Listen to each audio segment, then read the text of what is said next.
Oi, pessoal, tudo bem? Eu sou o David Varelo e esse aqui é o Desculpa o Atraso, como você bem sabe. A convidada de hoje é a Nay Eleutério. Oi, Nay, tudo bem? Oi, David, tudo bom? Tudo sim. Começa me tirando uma dúvida. Como que é o teu nome? Não é Nay ou é Nay? Meu nome é Nayara, né? Nayara. Eu tenho uma irmã gêmea, então minha mãe escolheu o nome Yara, e aí ela descobriu poucas semanas que era duas meninas, então ela só colocou um na frente e ficou Nayara Yara. E desde muito cedo, assim, todo mundo já começou a me chamar de Nay, e hoje eu acho muito estranho quem me chama de Nayara. Então, para todo mundo, seja para amigo, para chefe, para desconhecido, eu sou a Nay. E aí já virou o meu nome, É o nome social, né? com certeza. Se você está acompanhando os episódios na ordem, esse aqui é o último do ano. Se você chegou aqui por causa da profissão, vai curtir muito a história da Nay e ainda de quebra participar de um momento histórico do podcast. Nessa reta final do ano, vamos ter momentos para revisitar algumas histórias e aproveitar essa energia de virada para renovar nossos pensamentos e atitudes, tanto pessoal quanto profissionalmente. Segue a gente nas redes sociais com @desculpapodcast que você vai saber tudinho. Além disso, também vamos mostrar que 2021 vai começar bem forte, com novidades bem importantes na história do programa já na primeira semana do ano.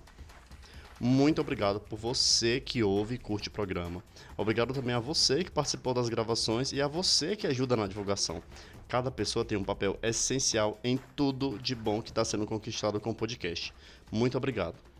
E como toda boa comemoração tem que ter comida, nada melhor do que encerrar o ano com uma chefe de cozinha, né? Voltando à história da Nay, ela vai continuar falando sobre o resumo que a define. Vamos lá? E aí, Nay, como você se define em 140 caracteres? Ah, engraçado que eu estava ouvindo os seus antigos podcasts para poder entender como funciona, assim, e eu vi essa pergunta e na hora eu fiquei: "Caraca, como que eu vou Difícil, responder? né? Como vai ser?". Eu acho que eu me defino como uma menina negra cozinheira, que adora viajar, que ama música e que acredita muito, muito na cozinha brasileira. Eu Ó, que acho que é um legal. pouco disso, sim. Por que que esse lance de cozinha brasileira é tão forte a ponto de estar no resumo da tua vida? Eu acho que ela vem me seguindo, assim, porque é aquela relação de identidade, né. Quando eu fiz a faculdade, eu tive muitos contatos com outras cozinhas e com os amigos que: "Ah, minha família é italiana, minha família é francesa, portuguesa", e eu nunca tive essa base, assim, sabe, de: "Ah, minha família, o meu sobrenome é isso, é daquilo, essa origem, a comida que a minha nona fazia". E a cozinha brasileira foi a que me definiu, assim, a minha família é toda Uhum. mineira, do sul de Minas, então a cozinha que eu tive contato, que eu aprendi a cozinhar, entender as coisas, foi a cozinha brasileira. E aí eu comecei a traçar minha trajetória nessa cozinha que me inspira, que é a minha base, né, e foi uma das coisas mais maravilhosas, foi realmente descobrir o quanto a gente é muito rico, o quanto a gente é base de muita coisa, a gente é influenciado por muita cozinha, mas mesmo assim a gente escreveu e vem escrevendo uma história muito bonita aí. A cozinha brasileira, ela é muito grande, ela é imensa, ela vai de norte a sul, e eu me encanto cada vez mais. Eu acho que mais para frente a gente vai entender como tudo isso foi acontecendo, mas é a cozinha que me define hoje em dia. Que massa. Você começou falando que você é mineira, né? Então, assim, vamos voltar um Sim, pouco no tempo, tá? Vamos vamos. fazer um transporte, assim, meio mágico. Me fala qual é a primeira lembrança que você tem. Eu sempre pergunto a primeira lembrança que a pessoa tem de escola. Mas me Sim, diz uma coisa, a primeira lembrança que você tem de sabores. A primeira coisa que vem na tua mente. eu acho que eu gosto sempre do milho, assim, a gente que é mineiro, né, eu lembro muito do angu da minha avó, do bolo de milho, ela fazia um bolo que a gente chamava de bolão. E ela, uma época, ela plantava milho no seu quintal e ela moía esse milho no moinho de água com os amigos, e a gente fazia tudo com esse milho a vida toda. Desde bolão, desde pamonha, desde angu. Então, eu acho que o milho é muito presente, assim. Juntamente com a carne de porco, assim, sabe? Eu acho que o milho e o porco são sabores muito afetivos e presentes, assim, na minha vida. E quando vem memória, assim, afetiva e coisa de infância, eu sempre lembro do milho, sabe? Ralando ali para fazer a pamonha, debulhando para fazer um curau, alguma coisa. Eu acho que o milho é bem presente, assim, na cozinha mineira e na minha memória afetiva, com certeza. Que Sim. massa. E como que foi a tua infância? Você já falou que você já tinha muito essa conexão com o quintal da tua avó, que vocês pegavam o milho, ralavam o milho, faziam bolo e tal. Como que foi a tua infância, assim, no geral? Eu nasci no sul de Minas, né, numa cidade chamada Itanhandu, ali na Serra da Mantiqueira, e eu morei lá até os meus 8 anos de idade. Depois eu fui morar no interior de São Paulo, São José dos Campos, onde eu fui criada e tudo mais. Mas eu sempre retornava para Minas e tal. E foi uma infância muito tranquila, com um contato muito grande ali na cozinha. Eu sempre fui a neta mais próxima da minha avó, né? A neta querida, assim, da minha avó. E desde muito cedo ela fazia tudo para me entreter ali naquele ambiente. Então ela sempre fazia, sei lá, quilos e quilos de massa de rosquinha e me ensinava, eu ficava o dia todo fazendo rosquinha com ela. Ela me ensinou a fazer, até engraçado, um abate de um frango. Eu adorava aquele abate do frango. E é até engraçado que eu lembro que ela ficava, não conta na escola, que as pessoas não vão entender. Mas eu acho que isso foi importante, essa Hum, desmitificação, sabe? Do frango uhum, no supermercado e tudo mais. E é esse contato muito grande, assim. Então, eu sempre estava ali com a minha avó, com tias e cozinhando e ouvindo, e era um ambiente muito familiar. E eu vejo que isso foi criando de uma forma natural, assim. Eu lembro que quando eu tinha uns 10 anos, eu comecei a entender que, tipo, eu posso ser cozinheira e eu posso estudar para ser cozinheira. E foi engraçado que a minha avó, quando acompanhou, né, esse trajeto, essa trajetória até meus 15 anos antes dela falecer, ela não entendia muito. Ela ficava, mas, minha filha, eu posso te ensinar a cozinhar como eu te ensinei a vida toda. Eu acho que você não precisa ir para uma escola. Você pode ser uma advogada, uma médica. Eu acho que você não precisa estudar para cozinhar. E é engraçado que eu tive isso dentro de mim e eu fiquei, cara, eu acho que eu posso sim aprender muito mais, mas realmente a minha verdadeira escola e a primeira foi a da minha avó. Então, foi assim uma coisa meio que natural. Eu acho que cozinha é um dom também, sabe? Mas foi desmitificando várias coisas assim. Mas a minha infância foi uma infância muito tranquila, quintal, Minas Gerais, cachoeira e tal. que massa. Com quantos anos você veio o clique na sua cabeça de falar: "Vou seguir por esse caminho pelo resto da minha vida", que você escolheu essa opção, essa profissão, ou a profissão que te escolheu, né? Eu acho que é um pouco dos dois, assim. Eu acho que com uns 10 anos, quando eu tive esse start de realmente ser cozinheira, me lembro que eu aprendi a fazer um rocambole, tronco com uma tia, e eu cheguei para minha avó e eu falei, vó, eu quero essa batedeira, que era uma batedeira planetária, né, com essas profissionais, e minha avó, toda naquela, ela foi, eu lembro que eu fui na loja com ela parcelou, sei lá, em 12 vezes a batedeira, e aí era batedeira para eu fazer bolo e rocambole e aprender as coisas. E eu fiquei tocada. Eu falei, cara, minha avó, mesmo sem condições, ela investiu naquilo que eu pedi, que eu queria, que era um presente, que era uma batedeira. Eu acho que ela pensou que ela ia nascer uma confeiteira, mas não. Mas foi meu primeiro presente e eu fiquei, cara, ela tá ali acreditando num sonho e eu vou fazer isso acontecer. E aí, a partir daí, eu virei a menina que fazia doce para a família em finais de ano, que adorava cozinhar, que todo mundo falava que era organizada, tinha um foco. Aí entra nessa parte de signo, eu sou muito capricorniana, sei lá, 7 planetas em Capricórnio. Então a cozinha sempre foi um lugar para me organizar, para colocar metas e fazer e aprender cada vez mais. Então eu acho que a partir dos 10, 12 anos eu já tive essa consciência de que, tá, eu gosto muito de cozinhar e isso pode ser sim minha profissão, sabe? Massa. E como que foi lá no teu ensino médio, quando você falou que queria seguir esse caminho, que ia fazer vestibular para isso? Você chegou a fazer vestibular para gastronomia, não foi? Foi muito engraçado, porque como eu morava em São José, chegou a época de vestibular, né? E eu participei durante 2 anos de um projeto muito, muito, muito bom, que é o Cagivest, que era um vestibular de alunos do ITA, que dava ali todo o ensino para alunos de baixa renda para ingressar numa faculdade pública ou bolsas e tudo mais. E todo aquele estereotipo, né, de eu quero uma engenharia, a minha irmã mesmo queria engenharia, direito e tudo mais. E aí eu já cheguei no cursinho como a menina que queria gastronomia.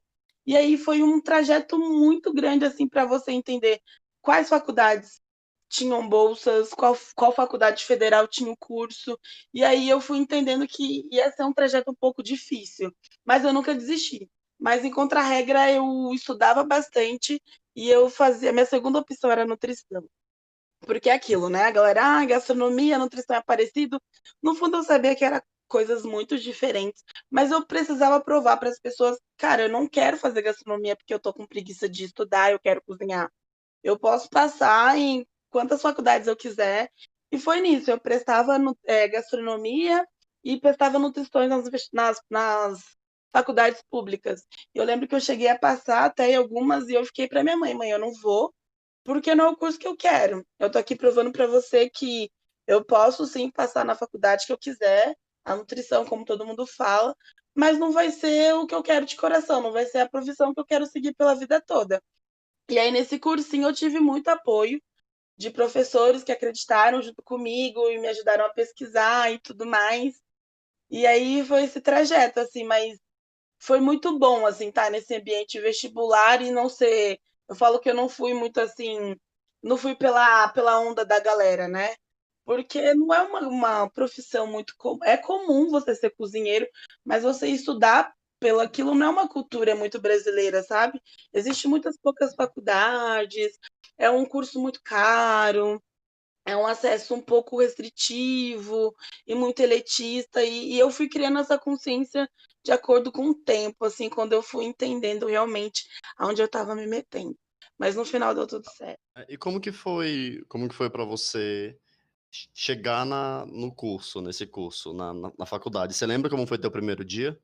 Eu lembro que foi um choque cultural assim muito grande, porque eu estava no interior de São Paulo, né?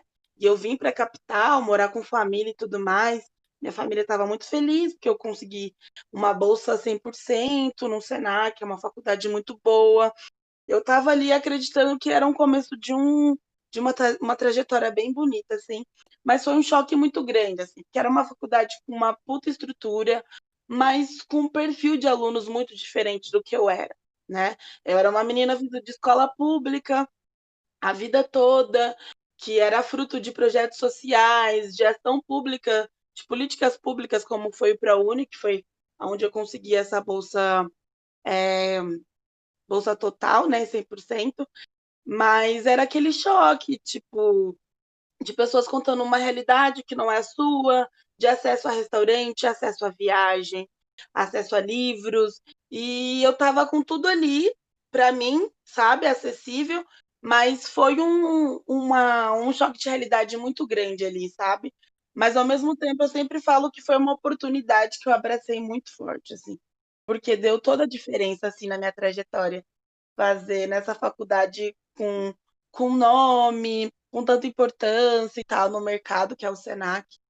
E eu não me arrependo nunca, assim, foi um curso de 2 anos, que é o curso tecnólogo do Senac, e no final eu lembro que eu botava no papel com meu pai e ficava, cara, era impossível a gente pagar esse curso. E que bom que eu estou num Brasil, num governo que está me dando essa oportunidade de fazer o que eu sempre quis. E vem aquela parte dos meus pais, que eu sempre fui muito apoiada. Meus pais fizeram de tudo, me trouxeram para São Paulo, compraram todos os materiais, uniforme. E foi isso. Foi uma faculdade muito boa, mas ao mesmo tempo foi o começo de um novo mundo que eu estava entrando, assim. Na faculdade, em algum momento, você pensou em desistir? Eu acho que desistir não, mas eu tive vários momentos assim que me botou muito em teste, sabe? O meu corpo ali, sabe? Eu lembro que em alguns momentos numa aula de sociologia da alimentação, um professor jogou um tema cotas e era um tema muito complicado na época, né? Porque foi a primeira vez que o Senac deu bolsa 100% para o curso de gastronomia. E as pessoas gostavam de mim, eu era uma pessoa muito aberta, tranquila, mas Eu falava abertamente que eu era bolsista. E aí eu fui quebrando um pouco esse estigma, sabe? Tipo, cara, eu sou uma pessoa que tô tendo o mesmo acesso que você e vou ter. E o ponto de eu ser bolsista ou não, sabe, não desmerece toda a minha trajetória. Se eu tô aqui, foi por mérito, foi por ações públicas e tudo mais, mas eu acho que eu não cheguei a desistir, sabe? Eu acho que mais me fortaleceu ser esse corpo negro, ser tipo, eu acho que eu era a única menina negra da sala, uma das duas bolsistas só. E e foi isso, assim, eu acho que eu lembro que eu fui muito exemplo para muita gente do meu cursinho, da minha cidade, porque antes os vestibulares, os cursinhos, eram os vestibulares tradicionais. É aquilo que a gente crê que é uma profissão que vai te dar dinheiro, que vai te dar projeção, que vai te dar um futuro. E você ser visto como um cozinheiro é uma coisa tipo, ai, não sei, tal, né? É uma faculdade. Hoje, com o Masterchef e tudo mais, é uma profissão que se popularizou, que bom. Vem bastante faculdade aí, abrindo curso e tudo mais. Mas naquela época era uma coisa bem nova, assim, sabe? Mas eu nunca cheguei a desistir, tanto que eu acho que eu não tive nenhuma falta, nem nada. Eu adorava todas as aulas teóricas, públicas, aulas práticas, assim. Foi muito gostoso. Massa. No dia da tua colação de grau, você também lembra do que você estava sentindo? Ah, eu fiquei muito feliz. Eu lembro que a minha família chegou super assim atrasada no dia da colação, porque minha família morava no extremo leste e a faculdade era no extremo sul. E aí todo mundo não conhece São Paulo e até chegar. E aí foi muito bonito assim que 5 minutos antes de eu subir para pegar meu diploma, entrou toda a minha família, assim, entrou tipo meu vô de cadeira de roda, a minha mãe, meu pai, tio, todo mundo, e exatamente a gente era um dos únicos negros naquele espaço. Foi muito bonito, assim, porque é isso, sabe? A gente precisava de oportunidade e a gente conseguiu, e a minha família estava ali para celebrar, e foi muito bom, foi um momento muito importante, assim, pegar aquele diploma, porque foi um momento que eu sempre quis, que várias vezes eu desacreditei, porque era aquele rolê, né? Tipo, pouca faculdade, e SISU, ir para a Uni não dá certo, e vamos tentar de novo, e passa na Federal lá, na Federal Rural de Pernambuco e na Federal do Rio, mas é muito distante, enfim, mas no final deu tudo certo, e foi um momento muito bom, assim, tipo, eu me senti muito realizada e começando uma história, assim, muito bonita. Foi quase como se a tua família estivesse entrando junto contigo Com para pegar certeza. E em alguns momentos eu achei que eles não iam chegar a tempo. E eu fiquei, cara, eu não acredito que esse momento tão importante eles vão estar aqui. E realmente, faltando 5 minutos, abriu a porta e entrou todo mundo. Nossa, é porque estava combinado já. Acho que eles estavam lá parados o tempo todo e falaram: Com a gente vai entrar só certeza. quando faltar 5 minutos. Uhum. Você também teve estágio, não teve? Sim, tipo, um dos momentos, dos motivos, né, de eu querer fazer essa faculdade em São Paulo é por isso, por ser essa capital gastronômica que a gente conhece. De eu começar a conhecer as pessoas e fazer, né, o meu network aí pela vida. E só que o que acontecia? Eu morava muito distante da faculdade, muito distante de tudo que acontecia de São Paulo. Mas daí eu comecei a dar um jeitinho, a fazer evento final de semana, a pegar indicações, mas eu fui um tipo de aluna que sempre estava ali atrás. Todos os projetos do Senac eu participava, Senac Hotel e Senac outros projetos, eu estava ali dentro para poder fazer valer aquilo também, sabe? Para poder. Porque era 2 anos, era muito rápido. E, enfim. Mas foi complicado essa questão de estágio, assim. Porque aquilo, o meu horário não batia muito, eu morava muito distante, então eu não podia pegar estágio à noite, porque senão eu não ia chegar nunca na quebrada da Zona Leste, depois das 11, e era Uhum. perigoso também, mas eu tive muita ajuda da minha família que me acolheu aqui em São Paulo. E eles me ajudaram muito, e aí eu estudava durante a semana, fazia evento e estágio final de semana, e foi esses 2 anos essa correria. E nisso eu conheci muita gente, e muita gente que reflete até hoje, assim, na minha profissão que, sei lá, lembrou de mim lá do estágio, e aí esse currículo chegou no restaurante, me indicou e falou: Ah, eu lembro daquela menina, sim, que estagiou, fez uns eventos comigo, que legal que ela tá aí tentando essa vaga e tal. Mas foi muito bom fazer essa faculdade de São Paulo por ter esse acesso, sabe? a conhecer pessoas, a estar no meio desse mundo todo.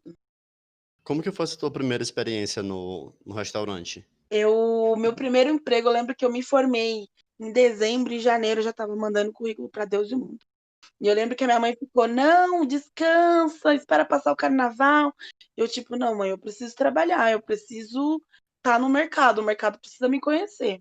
E foi exatamente isso, na minha primeira entrevista, eu fiz uma entrevista e cozinha é aquela entrevista que daí você passa 1 ou 2 dias no restaurante para ele ver sua desenvoltura na cozinha, né.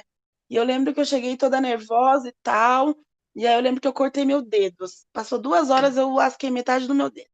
E aí ele começou a sangrar sem parar, eu subi, fiz um curativo, botei 1 milhão de luva e continuei. E aí nisso o chefe no final do dia chegou e falou: "Cara, você é o nosso terceiro teste da semana, as 2 pessoas também cortaram o dedo, só que elas resolveram ir embora. E você subiu lá, fez curativo e continuou". E aí nisso eles já me contrataram, e aí eu fiquei 1 ano e meio nessa casa, era uma casa muito legal, era uma cozinha mediterrânea, contemporânea, e tinha uma estrutura muito boa, e tinha uma galera muito boa que trabalhava ali também. Então foi meu primeiro trabalho, assim, que eu fiquei 1 ano e meio na casa, e eu saí realmente por um episódio para depois a gente pode conversar, que foi eu digo que foi meio que um ápice, o divisor de águas da minha vida, mas a minha primeira experiência foi nesse restaurante, e era um restaurante muito legal, mas era um restaurante bem masculino, com poucas mulheres, pessoas negras também quase nunca, mas eu ali fazendo presente, entendendo todo aquele perfil da cozinha, que eu ia fazer para poder driblar tudo isso, mas foi uma experiência muito boa, assim, esse primeiro emprego. E como que foi a adrenalina no primeiro dia da primeira vez que você ouviu: "A cozinha tá aberta"? Sim, a marcha, né? A cozinha é, exatamente. É bem engraçado, assim, porque cada restaurante tem um jeito de trabalhar, um serviço e tudo mais, mas como eu estava num restaurante muito tradicional, assim, e eu comecei meio que como ajudante, eu lembro que eu tinha produção, muita produção, e eu tinha praça e responsabilidade, e realmente é uma cozinha muito de regras, assim. E eu lembro que várias vezes, eu joguei 7 anos da minha vida de rugby. E o rugby me ajudou muito nessa questão de time, sabe? De realmente daquela filosofia que você não vai conseguir fazer nada sozinho.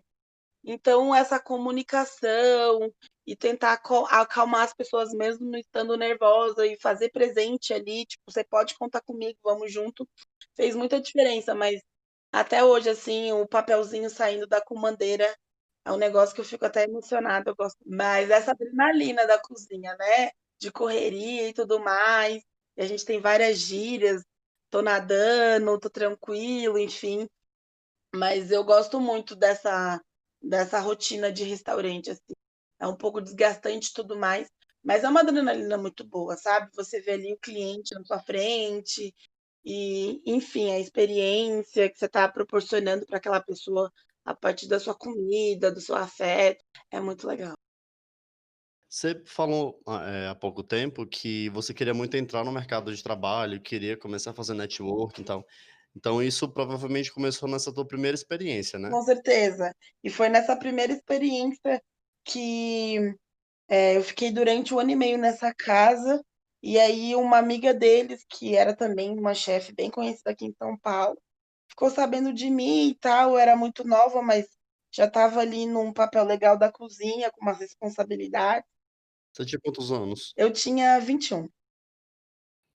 Nossa, muito E novinha. muito nova, eu entrei com 19 na faculdade, e aí fiz Nossa. 19, 20 anos, aí com 21 anos eu comecei mesmo a cozinhar.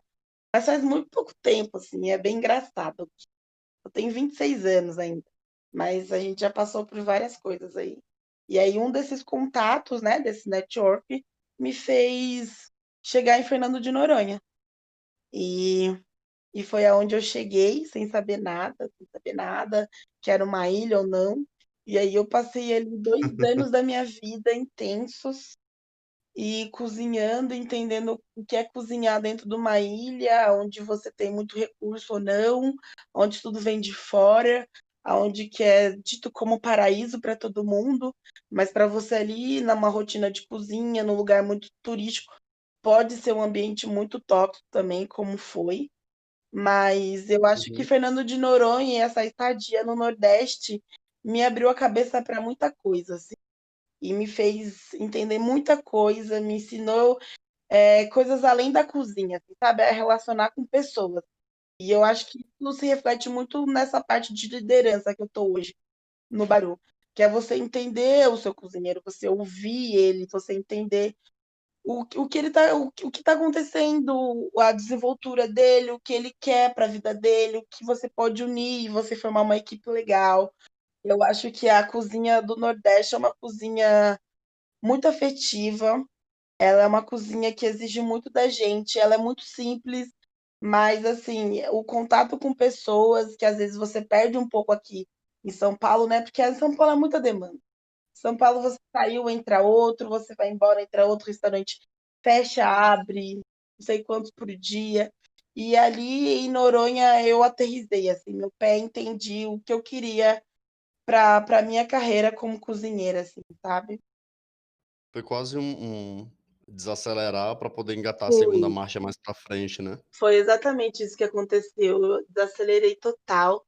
Eu estava numa rotina bem intensa assim de São Paulo e eu estava querendo continuar aqui. Para mim isso estava fazendo sentido, né?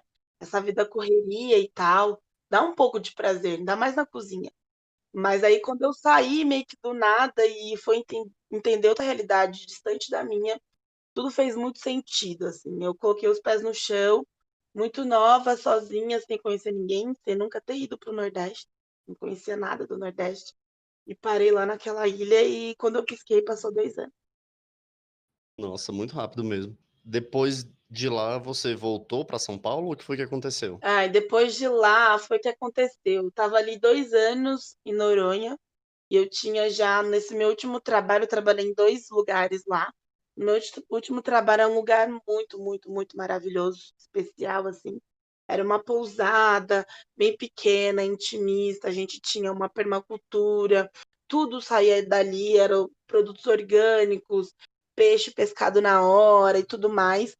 Mas eu estava querendo algo mais, sabe? Eu já sabia que eu poderia passar 3, 4, 5 anos, eu exercer aquela função, eu já tinha chegado num cargo legal de subchefe, mas eu queria algo mais. E nisso começou a crescer muito grande em mim.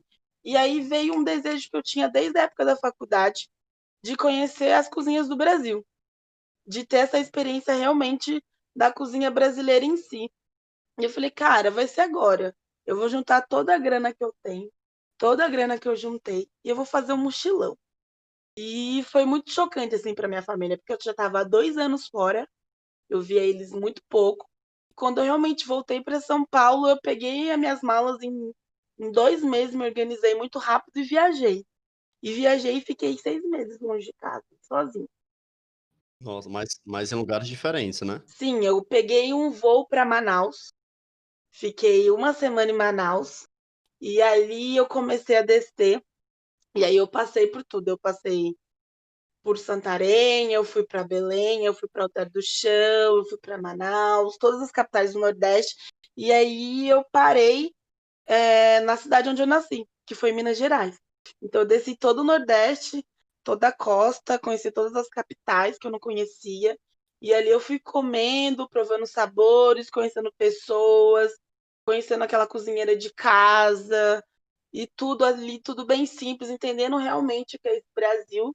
E aí eu realizei um dos maiores sonhos da minha vida, que era viajar sozinha e conhecer esse Brasil todo gastronomicamente falando.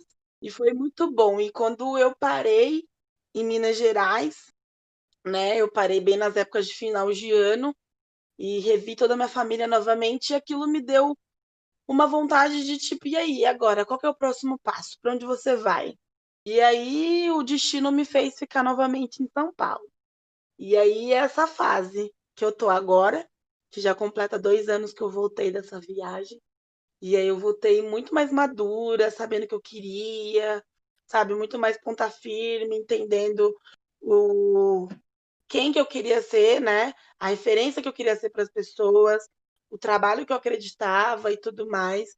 E hoje se reflete na onde eu tô, no cargo que eu tô, e faz muito sentido, assim. Eu acho que esse respiro e entender as minhas vontades, realizar esses sonhos, eu acho que foi muito importante, assim, muito.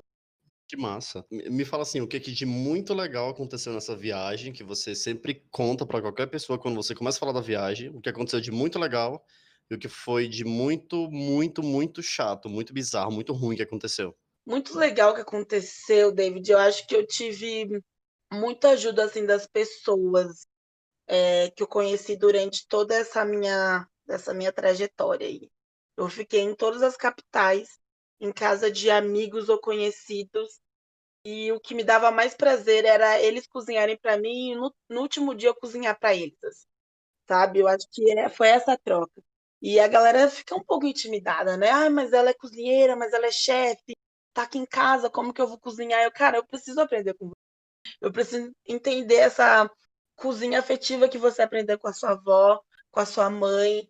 E aí depois eu vou colocar isso de coração numa comida em agradecimento a toda essa estadia, a toda essa oportunidade de estar na sua casa, de vivenciar como uma família cearense, uma família maranhense, belenense come.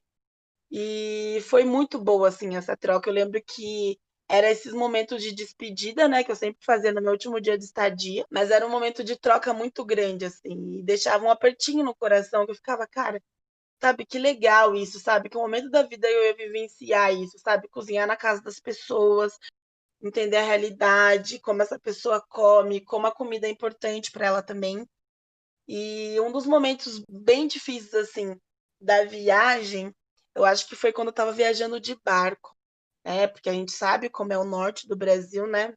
Muito difícil estradas e as estradas do norte são fios. E aí eu fiz essa travessia de Manaus para Belém. E aí teve um episódio bem chato, assim, da Polícia Civil, onde ela me viu com uma mochila sozinha. Eles fizeram todo um interrogatório, abriram toda a minha mala, quiseram me revistar. E as perguntas que eles fizeram para mim me tocaram muito. Tipo, eles olhavam no meu RG e eles falavam: tá, você é do sul de Minas, o que você está fazendo aqui?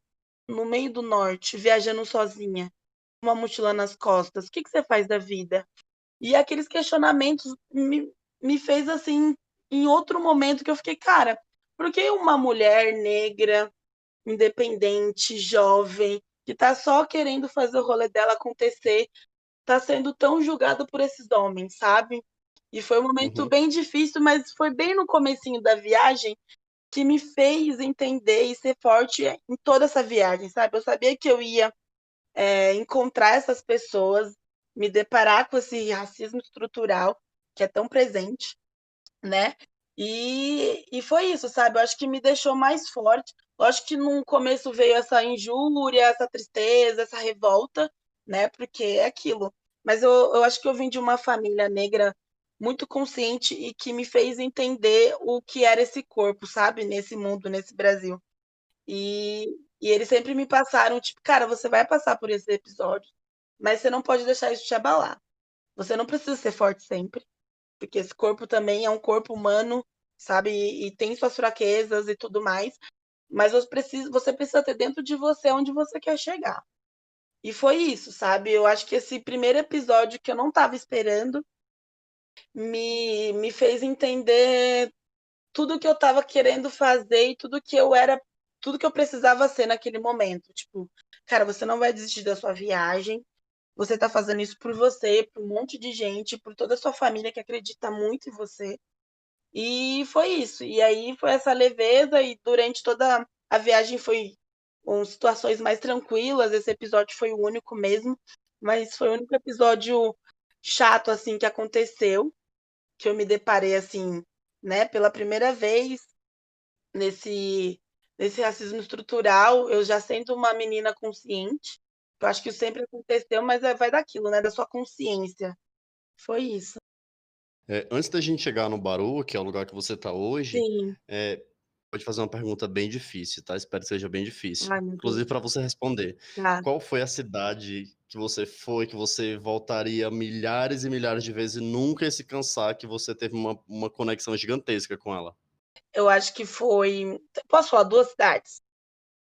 Pode. Duas cidades. Eu acho que foi Belém e São Luís do Maranhão. Belém pela culinária, assim, eu acho que Belém é um reduto assim de cozinheiros e de ingredientes, sabe? É aquilo, é tudo que veio a gente, tudo que veio do índio, tudo aquilo que é cultivado há muito tempo. Belém é aquela coisa muito, sabe? Eu não sei nem como explicar, assim. Belém é uma coisa que me mexe muito, tanto que eu já voltei para lá umas 3 vezes, porque eu tenho essa Uhum, sensação de que realmente é onde tudo começa, onde a gente aprende o que é Brasil, sabe? Tudo começa por ali. E toda uhum, vez que eu vou e volto, tudo que eu provo de novo, tudo que eu experimento, é sempre uma experiência muito boa. É sempre uma cozinha muito afetiva, é uma cozinha presente, forte, sabe? E a segunda cidade é São Luís do Maranhão. E São Luís é uma capital muito negra. E uma capital negra meio que parou no tempo. E como eu fiquei ali no centro antigo, eu tive essa conexões, sabe? Tanto com a música, tanto com a culinária.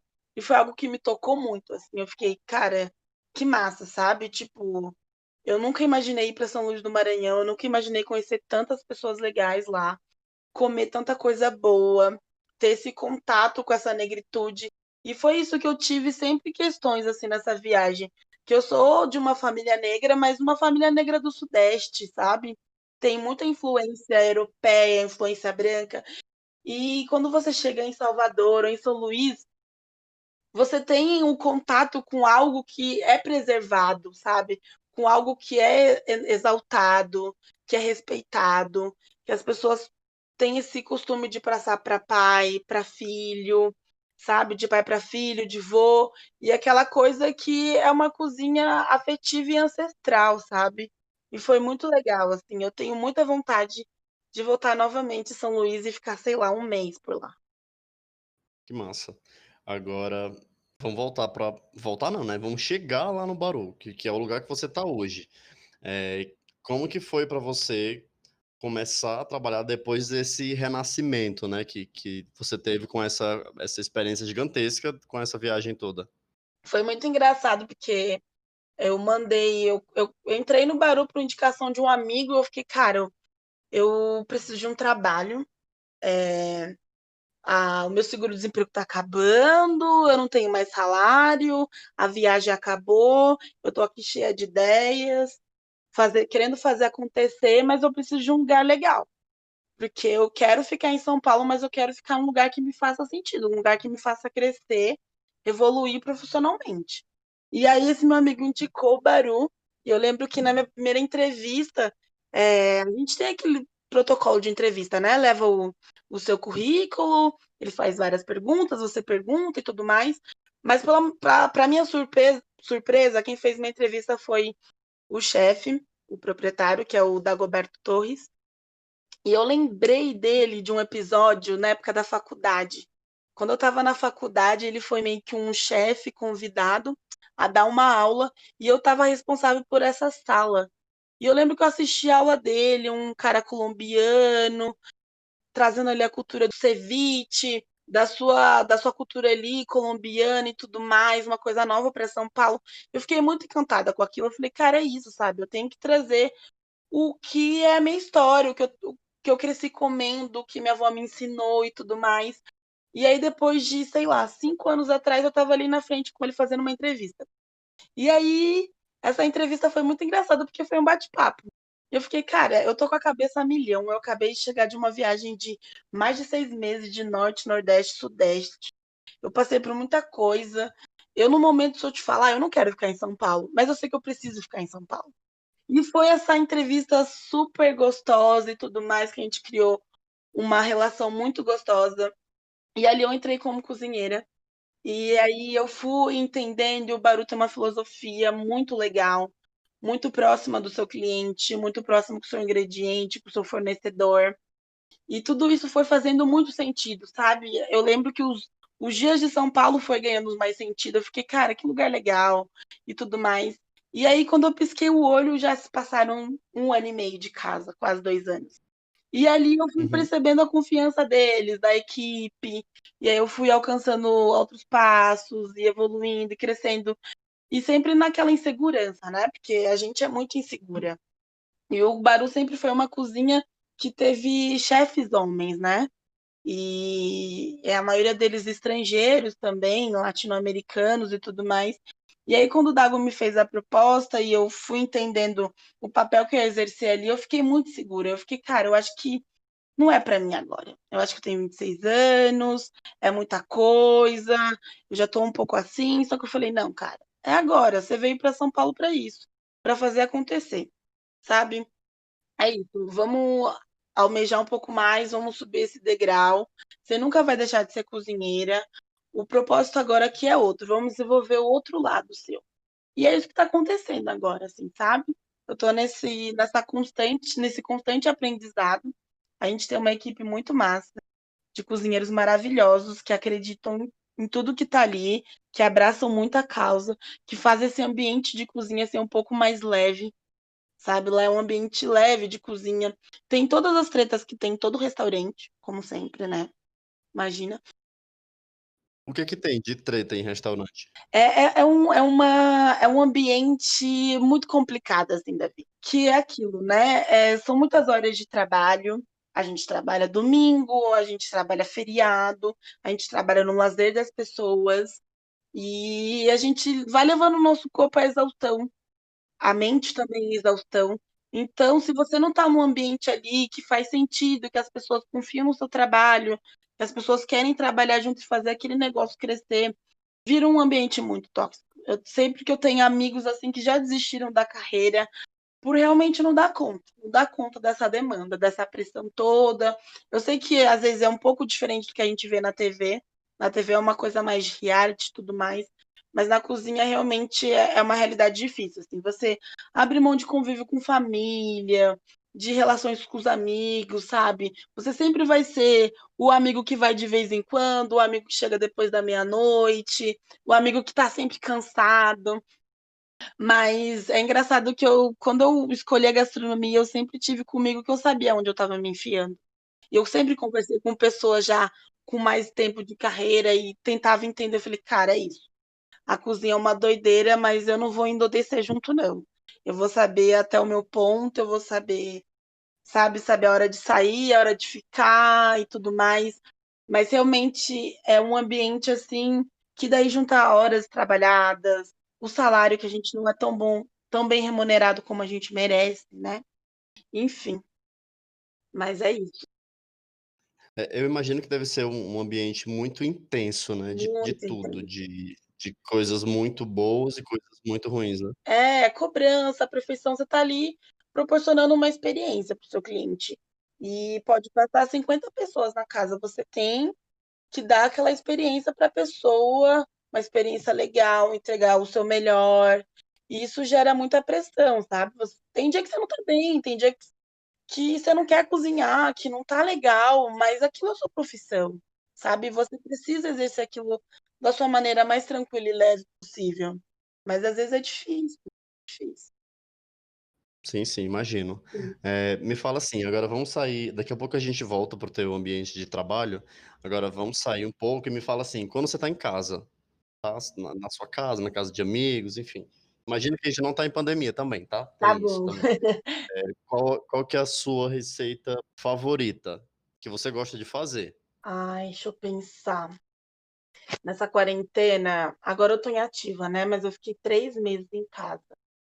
E eu sempre gostei muito de fazer. Assim, eu gosto de cozinhar, eu gosto de uma cozinha simples. É até engraçado, eu gosto de uma cozinha simples, acessível, que eu vou conseguir executar rápido, bem e vai ser gostoso. Eu falo que em casa eu sou menos exigente do que num restaurante, assim.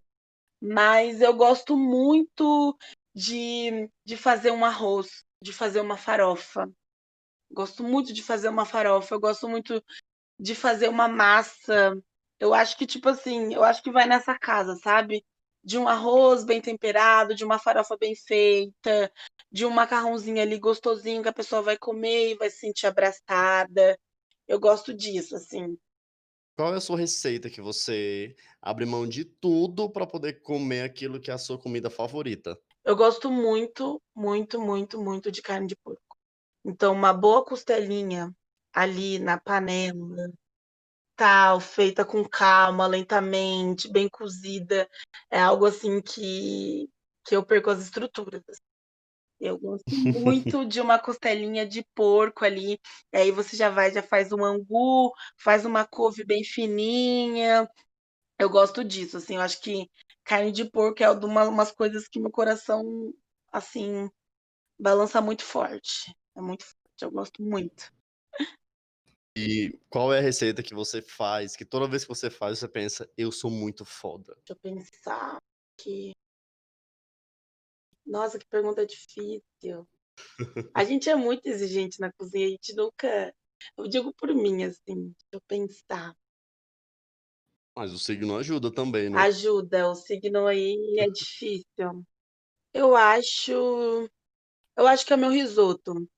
Eu acho que eu consegui entender o ponto, um risoto bem feito e gostoso, assim. Eu aprendi também com um chefe muito bom, que é o Antônio Maiolica, e ele é um italiano, assim, figuraça. E ele me passou a praça dele, ele estava saindo do restaurante e me ensinou muita coisa. E eu lembro que no risoto ele pegava muito no meu pé, ele ficava: "Cara, você precisa aprender a fazer um risoto gostoso, um risoto certo, um risoto bom". E eu fiquei com muito isso na minha cabeça. Então eu fui sempre aprimorando, entendendo um ponto certo, uma cremosidade e tudo mais. E aí quando eu faço um risoto, assim, muito foda, eu falo: "Cara, é isso, eu consegui", sabe. Ele ia ter muito orgulho de mim. Qual é uma receita que você ainda não fez, mas que você sonha muito em fazer? Receita? Eu tenho essa questão com a confeitaria, sabia? Eu tenho sempre esse assombramento desde a época da faculdade e tal. E eu sonho muito, assim, em conseguir fazer, deixa eu ver. E eu te prometi que não ia ter pergunta difícil, né? Então, cara, é muita coisa, minha mente é eu acho que pensando no lado da confeitaria, que é algo que sempre me desafiou, eu acho que o meu sonho, assim, é saber fazer uma massa brisée sucrée, assim, bem feita, sabe. Que é a massa onde a gente faz torta, assim, sabe, tipo uma torta de limão, Uhum. uma terrine e tal. Eu acho que eu sempre tenho essa dificuldade de saber fazer uma sucrê bem feita, assim, sabe, uma confeitaria clássica perfeita, assim, algo que é um desafio para mim, tanto que eu corro bastante. Mas também vem o pão. Eu acho que uma das minhas maiores vontades é saber entender esse estigma do pão, sabe. Que estigma, como assim? É muito difícil, eu já tive vários levains, que é esse fermento, né. Esse microbiótico que a Uhum. gente cria, que é um filho, eu já matei muitos, muitos. E o pão é uma co eu já fiz curso com Neide Rigo, com uma galera legal, e pão é uma coisa que é um bloqueio, assim, real. Mas um dia vai Me acontecer. fala assim, lá atrás você falou que, os anos que você fez de rugby ajudaram muito na tua experiência hoje no que você está fazendo de liderança, né? Exato. Me fala um pouco sobre isso e me fala o que que você faz, assim, na prática mesmo, o que que você faz no teu dia a dia? Sim, no meu dia a dia. Então, é muito engraçado que é essa viradinha de chave que aconteceu, né. Quando você é apenas uma cozinheira ali, tranquilo, sem muitas responsabilidades, o seu foco e o seu compromisso é sempre chegar no restaurante e fazer a sua praça e ter um bom convívio com as pessoas. Enfim, depois você vai para casa, desliga, não tem mais BO, deixa os problemas lá no restaurante e tem a sua vida normal. A partir do momento que você começa a ter essas responsabilidades de uma chefe, uma subchefe, é muito difícil você tentar desligar esse casa-trabalho, esse vida-trabalho, assim, é muita responsabilidade. Ao mesmo tempo que você tem que ter essa responsabilidade de fazer o pedido, você tem que fazer reunião com a equipe, entender as demandas da equipe, você tem que entender o seu chefe também, né, que você acaba sendo uma peneira ou um filtro, né, dos 2 viés. A equipe e a chefia de baixo que tá ali te demandando. É, eu acho que é essa dificuldade, mas eu acho que de acordo com o tempo que vai passando, e eu converso muito com a galera que trabalha comigo, eles sempre têm a mesma opinião, tipo, Nai, você é uma pessoa muito calma, a sua liderança é natural, é tranquila. E eu acho que vem um pouco do Nordeste, porque eu tive umas experiências lá profissionais que me fizeram entender a profissional que eu não quero ser, sabe? E mais do lado de liderança mesmo, sabe? Eu lembro que eu comecei a aprender a ouvir as pessoas e a entender o porquê que, sei lá, ela tá queimando muita coisa e tá jogando produção fora e não tá rendendo. Se tem alguma coisa acontecendo na casa dela que tá fazendo isso com ela, eu acho que é um pouco mais essa parte humana, sabe? Humano de você sentar, de você se fazer claro também.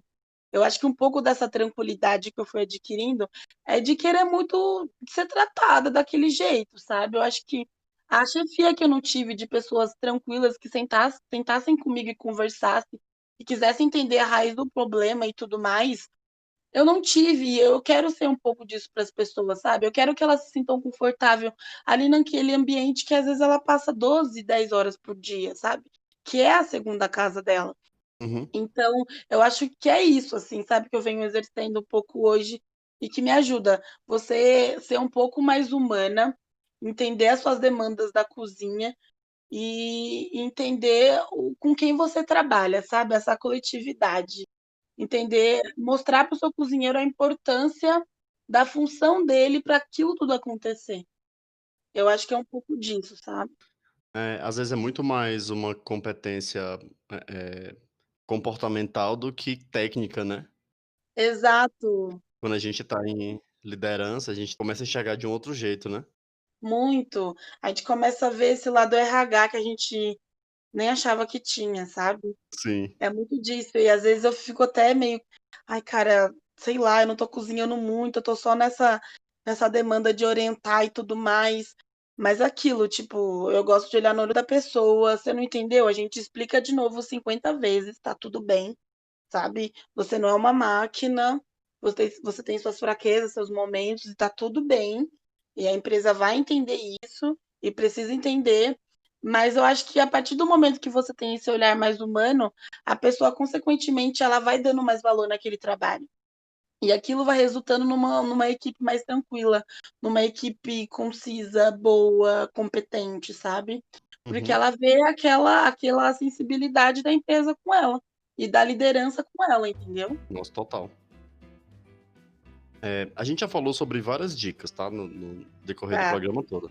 Agora me fala o que que você chegou a separar de dica para aquela pessoa que tá ouvindo, que ou por causa de programa de TV, que ela começou a se empolgar por isso, começou a ver a valorizar um pouco mais o seu dom, né, ou que ela sim. sempre quis seguir esse caminho pela gastronomia. O que que você tem de dica para essa pessoa?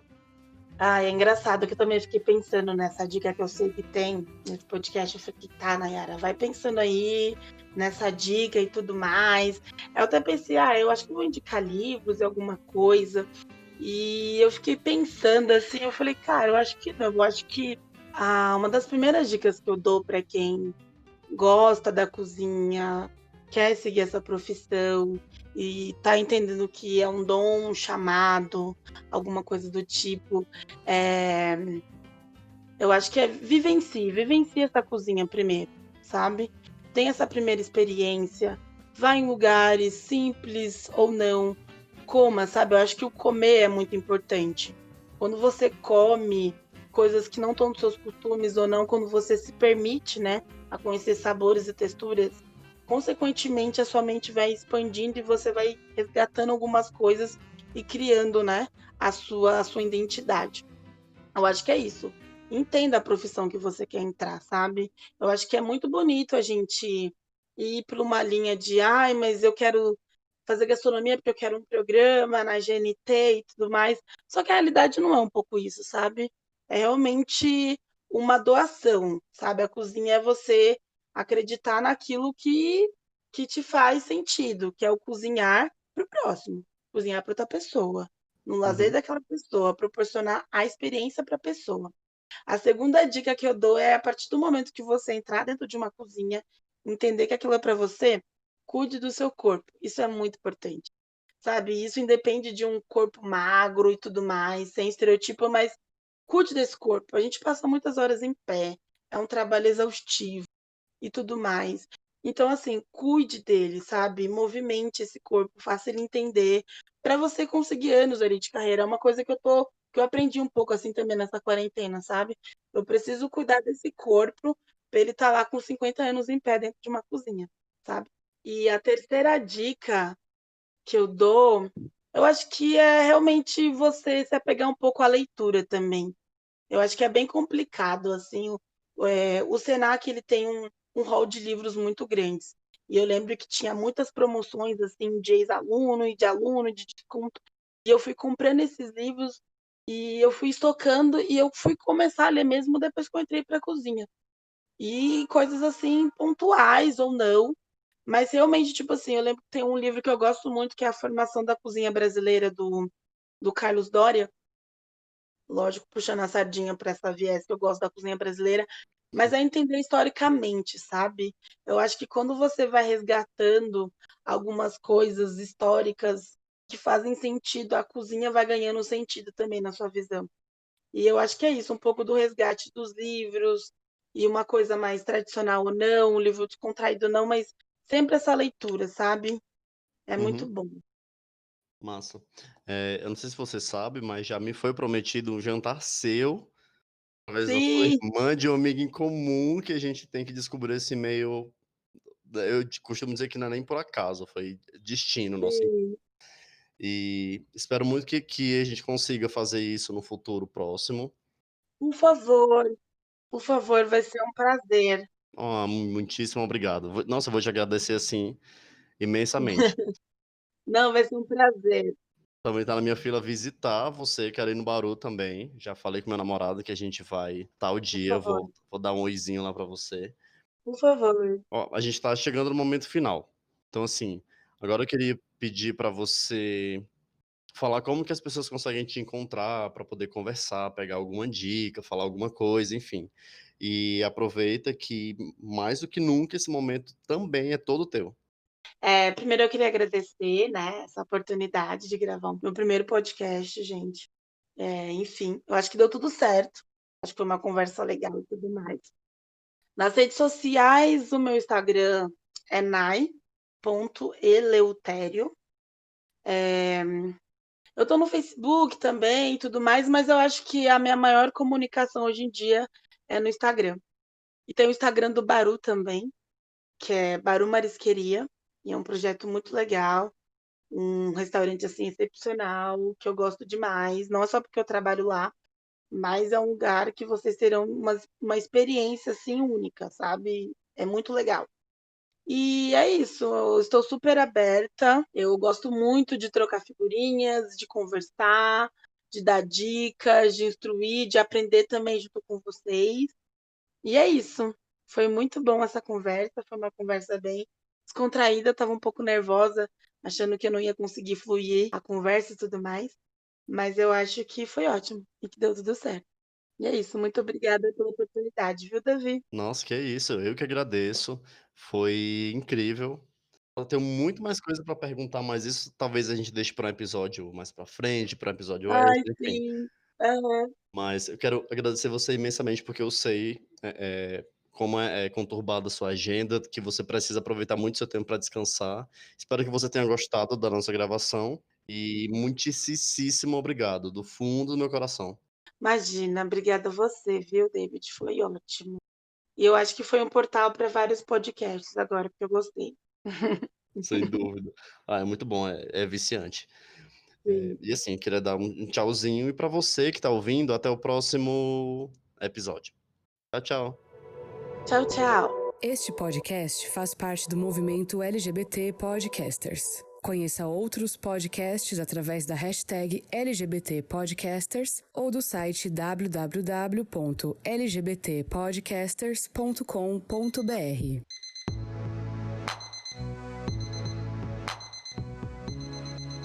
Podcast Desculpa o Atraso. Desculpa o Atraso.